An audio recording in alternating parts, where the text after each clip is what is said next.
السلام علیکم ورحمۃ اللہ وبرکاتہ۔ الحمد للہ والصلاة والسلام علی رسول اللہ۔ اشہد ان لا الہ الا اللہ وحدہ لا شریک لہ واشہد ان محمدا عبدہ ورسولہ نبینا محمد وعلی آلہ واصحابہ اجمعین آمین یا رب العالمین۔ سب سے پہلے آپ سب کو رسول اللہ صلی اللہ علیہ وسلم کی وصیت کے مطابق رمضان کورس کے سبق نمبر 11 میں خوش آمدید۔ میں ہوں آپ کے ساتھ محب الدین و شریعہ کالج سے آپ کی بہن بریرہ عطا۔ اللہ تعالیٰ سے دعا ہے اللہ تعالیٰ ہم سب کو مل کر اس کلاس کا حق ادا کرنے کی توفیق عطا فرمائے۔ اور الحمدللہ آپ سب جان چکے ہیں کہ اس کلاس کا حق ہے کیا، کہ ہم جو بھی سبق پڑھتے ہیں اس کو زبانی یاد کرنا، اپنی روٹین کا حصہ بنانا، اور ان کے اوقات میں ان دعاؤں کو پڑھنا، اور اپنے ساتھ ساتھ دوسروں کی بھی رہنمائی کرنا، کیونکہ اللہ تعالیٰ نے فرمایا ہے نا، قو انفسکم و اہلیکم نارا، اپنے آپ کو آگ سے بچاؤ اور اس کے ساتھ ساتھ اپنے ساتھیوں کو بھی۔ تو انشاءاللہ ہمیں بھی اسی کے مطابق کام کرنا ہے۔ اور الحمدللہ مجھے خوشی ہے کہ آپ کی طرف سے ایسا رسپانس مل بھی رہا ہے۔ اللہ تعالیٰ سے دعا ہے اللہ تعالیٰ ہم سب کی ان کوششوں کو قبول فرمائے، آمین۔ تو آئیے اب ہم دیکھتے ہیں کہ رمضان الکریم کے حوالے سے آج میں لے کے آئی ہوں وطر کے حوالے سے، کیونکہ آج کل کافی لوگ مجھ سے پوچھ رہے ہیں وطر کے بارے میں کہ اس کا کیا سلسلہ ہے، کتنے وطر پڑھنے چاہیے۔ تو یہ حدیث آپ کے سامنے ہے۔ قال رسول اللہ صلی اللہ علیہ وسلم الوتر حق على كل مسلم فمن احب ان يوتر بخمس فليفعل ومن احب ان يوتر بثلاث فليفعل ومن احب ان يوتر بواحدة فليفعل۔ کیا فرمایا نبی علیہ السلام نے؟ الوتر حق علی کل مسلم، وتر ہر مسلمان کے لیے ضروری ہے۔ فمن احب ان یوتر بخمس فلیفعل، بس آپ میں سے جو 5 وتر پڑھنا چاہے، وتر کی 5 رکعت پڑھنا چاہے، فلیفعل، تو اسے چاہیے کہ وہ پڑھ لے۔ ومن احب ان یوتر بثلاث فلیفعل، اور آپ میں سے جو یہ پسند کرے کہ وہ 3 رکعت پڑھے وتر کی، فلیفعل، تو وہ پڑھ لے۔ ومن احب ان یوتر بواحدۃ فلیفعل، تو یہ بھی آپ نے فرما دیا کہ جو یہ چاہے کہ وہ 1 رکعت وتر میں پڑھے تو فلیفعل، اسے چاہیے کہ وہ ایسا کر لے۔ تو کیا مفہوم ہوا اس حدیث کا؟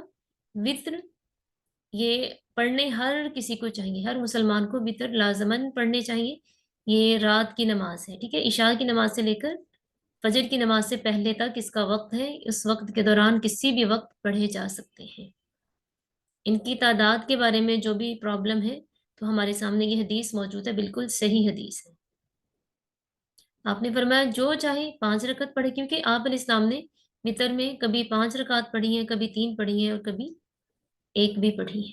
جو 1 بھی پڑھتے ہیں وہ بھی بالکل ٹھیک ہے، ہم اسے غلط نہیں کہہ سکتے، اور جو 5 بھی پڑھ لیں وہ بھی بالکل ٹھیک ہے، ہم اسے غلط نہیں کہہ سکتے، نہ ہم 3 پڑھے جانے والی کو غلط کہہ سکتے ہیں۔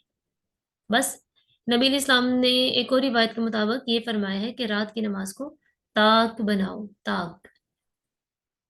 اور طاق کیا ہوتے ہیں؟ یعنی طاق ایسا حصہ ہوتا ہے جو 2 پر تقسیم نہیں ہوتا پورا پورا، تو ایسے ہی 1 3 5 7 تک بھی ہے۔ اس لیے اس میں پریشان ہونے کی ضرورت نہیں ہے، بحث کرنے کی ضرورت نہیں ہے، اختلاف کرنے کی ضرورت نہیں ہے، کہ ہمیں بالکل صحیح حدیث سے ساری باتیں ہمارے سامنے آ گئی کہ اگر کوئی 1 بھی پڑھ رہا ہے تو وہ بھی ٹھیک ہے، 3 پڑھنے والا بھی ٹھیک ہے، 5 پڑھنے والا بھی ٹھیک ہے۔ نبی علیہ السلام نے ہر طرح سے پڑھنے کا حکم دیا، پڑھے بھی اور پڑھنے کا حکم بھی دیا۔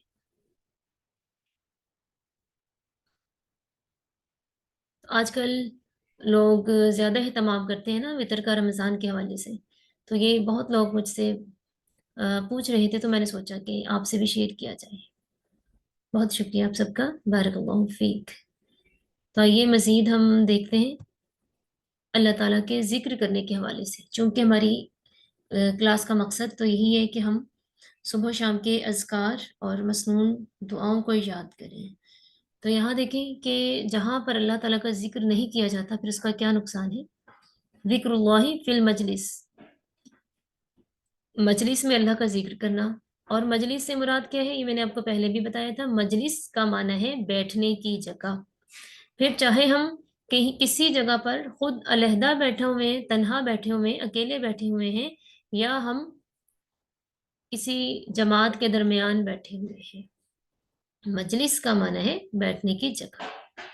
تو آئیے دیکھتے ہیں، قال رسول اللہ صلی اللہ علیہ وسلم من قعد مقعدا لم يذكر اللہ فیہ كانت علیہ من اللہ ترۃ۔ کیا مطلب؟ آپ علیہ السلام نے فرمایا من قعد مقعدا، جو بیٹھا کسی بیٹھنے والی جگہ پر، لم یذکر اللہ فی، اور اس جگہ پر اس نے اللہ کا ذکر نہ کیا، کانت علیہ من اللہ ترۃ، تو وہ جگہ اس کے لیے اللہ کی طرف سے نقصان کا باعث ہو جائے گی۔ اسی طرح ایک اور جگہ آپ نے فرمایا کہ جو شخص کسی لیٹنے والی جگہ پر لیٹا اور اس نے وہاں اللہ کا ذکر نہ کیا تو وہ جگہ اس کے لیے اللہ کی طرف سے نقصان کا باعث ہو جائے گی۔ کیا مطلب؟ تیرتن، کیسا نقصان کہ ظاہر ہے پھر وہ اپنے اجر سے محروم رہ جائے گا، جو اس کو اپنی جگہ پر بیٹھ کر لیٹ کر پڑھنے پہ جو اجر ملے گا وہ اس اجر سے محروم رہ جائے گا، اور ممکن ہے قیامت والے دن خدا نہ خواستہ ہماری نیکیاں کم پڑ جائیں، ہمیں اپنی بخشش کے لیے مزید نیکیوں کی ضرورت ہے، تو پھر وہاں پر ہم اپنے اس وقت پر شرمندگی محسوس کریں گے، حسرت کریں گے کہ کاش ہم اس وقت پڑھ لیتے۔ یعنی ہم جہاں بھی اٹھتے بیٹھتے ہیں ہمیں اللہ تعالیٰ کا ذکر کرنا چاہیے، ہر چیز ہمارے حق میں گواہی دے گی، پھر جہاں جہاں بھی ہم اللہ کا ذکر کرتے ہیں وہ ہر چیز ہمارے حق میں گواہی دیتی ہے، پھر ایسا شخص اللہ کی بارگاہ میں کامیاب ہو جاتا ہے۔ تو اللہ تعالیٰ سے دعا ہے کہ اللہ تعالیٰ ہمیں حقیقی معنوں میں صبح و شام کے اذکار ہم جو یاد کر رہے ہیں اسی کی توفیق سے وہ ہمیں ہماری عملی زندگی میں بھی شامل کرنے کی توفیق عطا فرمائے، آمین۔ تو آئیے دیکھتے ہیں کہ آج کی حدیث میں ہمارے پاس کون سی دعا ہے۔ یہ ہے ہمارے پاس صبح و شام پڑھنے کے لیے ذکر۔ اس کے بارے میں نبی علیہ السلام نے حضرت فاطمہ رضی اللہ تعالی عنہا جو کہ آپ کی بیٹی تھی فرمایا تھا کہ تمہیں ان کلمات کے پڑھنے کے حوالے سے اگر وصیت کی جائے، نصیحت کی جائے تو کوئی چیز بھی تمہیں ان کلمات کے پڑھنے سے رکاوٹ نہ بنے، یعنی آپ کو یہ کلمات صبح شام لازماً پڑھنے ہیں۔ تو آئیے دیکھتے ہیں کیا کلمات ہیں۔ یا حی یا قیوم برحمتک استغیث اصلح لی شأنی کلہ ولا تکلنی الی نفسی طرفۃ عین۔ یا حی یا قیوم برحمتک استغیث اصلح لی شأنی کلہ ولا تکلنی الی نفسی طرفۃ عین۔ کیا معنی مفہوم ہے؟ اے ہمیشہ سے زندہ ذات، یعنی زندہ رہنے والے، اے ہر چیز کو قائم رکھنے والی ذات، میں تجھ سے تیری ہی رحمت کا واسطہ دے کر مدد طلب کرتی ہوں یا مدد طلب کرتا ہوں، میرے سارے معاملات سنوار دے اور مجھے آنکھ جھپکنے کے برابر بھی میرے اپنے سپرد مت فرما۔ سبحان اللہ، اتنی پیاری دعا ہے نا کہ ہم صبح یہ پڑھ لیں تو ہم ان ساری چیزوں سے، جو ان چیزوں کا نیگیٹو ہے اس سے بچ جائیں، ہم شام پڑھ لیں تو صبح تک ہم ان ساری چیزوں کی نیگیٹیوٹی سے بچ جائیں۔ تو یہ کلمات پڑھنے کی نصیحت نبی علیہ السلام نے اپنی بیٹی حضرت فاطمہ رضی اللہ تعالی عنہا کو کی، جو کہ جنت کی عورتوں کی سردار ہیں۔ تو ہم کیا چیز ہیں پھر ان کے سامنے نا، ہمارا کیا رتبہ ہے ان کے رتبے کے مطابق؟ ہمیں تو پھر بہت ضروری ہے ان دعاؤں کو پڑھنا۔ تو میں امید رکھتی ہوں اللہ تعالیٰ سے کہ انشاءاللہ جیسے آپ روزانہ ہی ہر سبق ساتھ ساتھ یاد کرتے ہیں تو انشاءاللہ یہ بھی دعا آپ کو کل کے سبق سے پہلے پہلے یاد ہو جائے گی۔ تو آج میں نے صبح شام کے حوالے سے ایک ہی دعا رکھی ہے، ٹھیک، کیونکہ اگلی دعا جو رکھی میں نے اپنے روٹین کے مطابق وہ میں نے آج رکھی ہے دعائے استخارہ، کیونکہ اکثر لوگ مجھ سے یہ بھی پوچھتے رہتے ہیں کہ اس کا کیا طریقہ ہے اور اس کی کیا دعا ہے اس طرح سے. تو یہ آپ کے سامنے میں نے دعا استخارہ رکھی ہے. اس کا طریقہ کیا ہے؟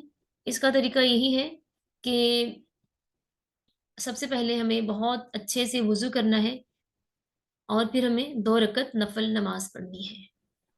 نبی علیہ السلام نے فرمایا کہ نفل نماز جو بھی پڑھنی ہو نا اس میں 2 رکعت کر کے پڑھنا یہ زیادہ افضل ہے. تو ہم دعائے استخارہ جو ہے اس کے پڑھنے سے پہلے بھی اچھے طریقے سے وضو کریں گے، پھر 2 نفل رکعت نماز ادا کریں گے.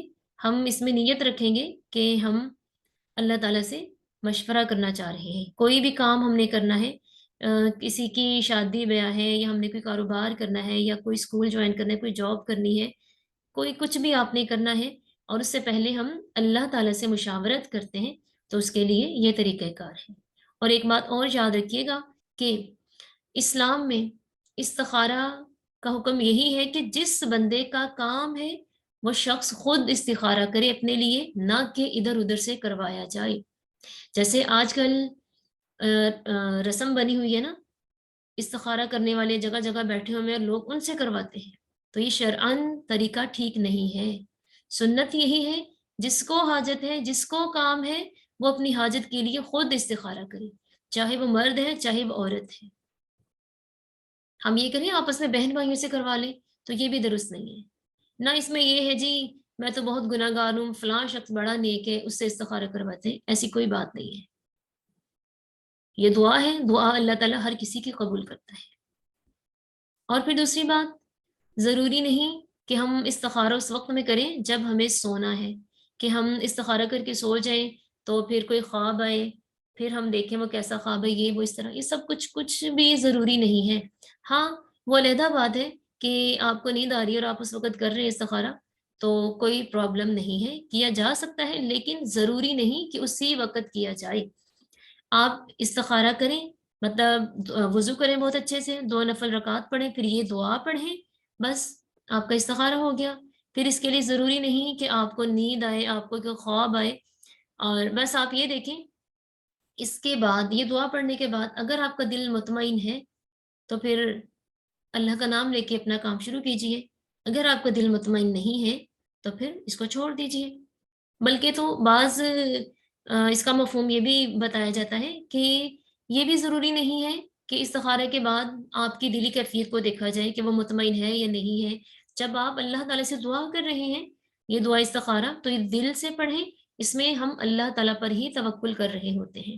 اس میں یہ کہہ رہے ہیں کہ اللہ اگر ہم یہ کام شروع کریں، اگر ہمارے لیے بہتر ہے تو ہمیں برکت دینا، نہیں بہتر تو ہم سے دور کر دینا. ایسے ہو جاتا ہے نا کہ آپ نے استخارہ کیا، پھر آپ کا دل مطمئن ہوا، پھر سے غیر مطمئن ہو گئے ہیں. تو اس کا مطلب ہے کہ یوں کہ دل کے اطمینان کو یہ سمجھنا کہ ہمارے استخارے کے ساتھ اس کا تعلق ہے، تو یہ بھی کچھ درست معلوم نہیں ہوتا. بس آپ نے پورے توکل سے، پورے یقین کے ساتھ اس دعا کو پڑھنا ہے اور اپنا کام کرنا ہے. جب ہم نے کہہ دیا کہ اللہ تجھ پہ توکل کیا، تو دیکھ لینا اگر یہ کام ہمارے لیے بہتر ہے تو برکت دے دینا، نہیں بہتر تو دور کر دینا. تو انشاءاللہ پھر اللہ تعالیٰ آپ کی نیتوں کے حساب سے ہی آپ کے ساتھ پیش آئے گا. ٹھیک ہے، تو یہ دعا بھی دیکھ لیتے ہیں کیا دعا ہے. اللہم انی استخیرک بعلمک واستقدرک بقدرتک واسألک من فضلک العظیم فإنک تقدر ولا اقدر وتعلم ولا اعلم وانت علام الغیوب. اللهم إن كنت تعلم أن هذا الأمر خير لي في ديني ومعاشي وعاقبة أمري فاقدره لي ويسره لي ثم بارك لي فيه. وإن كنت تعلم أن هذا الأمر شر لي في ديني ومعاشي وعاقبة أمري فاصرفه عني واصرفني عنه وَقْدُرْ لِيَ الْخَيْرَ حَيْثُ كَانَ ثُمَّ أَرْزِنِي بِهِ. تو یہ دیکھیں یہ ساری دعا ایسے ہی ہے کہ ہم اللہ تعالیٰ پر توکل کر رہے ہیں، اور ہم نے اللہ تعالیٰ سے کہہ دیا کہ یا اللہ اگر یہ کام ہمارے لیے بہتر ہے تو اس میں ہمیں برکت دے، اگر بہتر نہیں ہے تو پھر یہ ہم سے دور کر دینا. بس آپ استخارہ کریں اور کام کریں. اگر آپ کے حق میں بہتر ہوا تو اللہ تعالیٰ آسانی فرما دے گا، نہیں بہتر ہوگا تو کسی نہ کسی طریقے سے اللہ تعالیٰ آپ سے اس کام کو روک دے گا. تو یہ بڑی نا استخارہ کے بارے میں غلط فہمیاں ہیں ہمارے درمیان، تو میں نے چاہا کہ ذرا آج ان پہ وضاحت کی جائے تاکہ اللہ تعالیٰ ہمیں دین کے صحیح طریقے سے ہمیں دین پر عمل کرنے کی توفیق عطا فرمائے. آمین یا رب العالمین. اس کے ساتھ ہی اجازت دیجیے. سبحانک اللہم و بحمدک نشہد ان لا الہ الا انت نستغفرک و نتوب الیک. السلام علیکم ورحمۃ اللہ وبرکاتہ.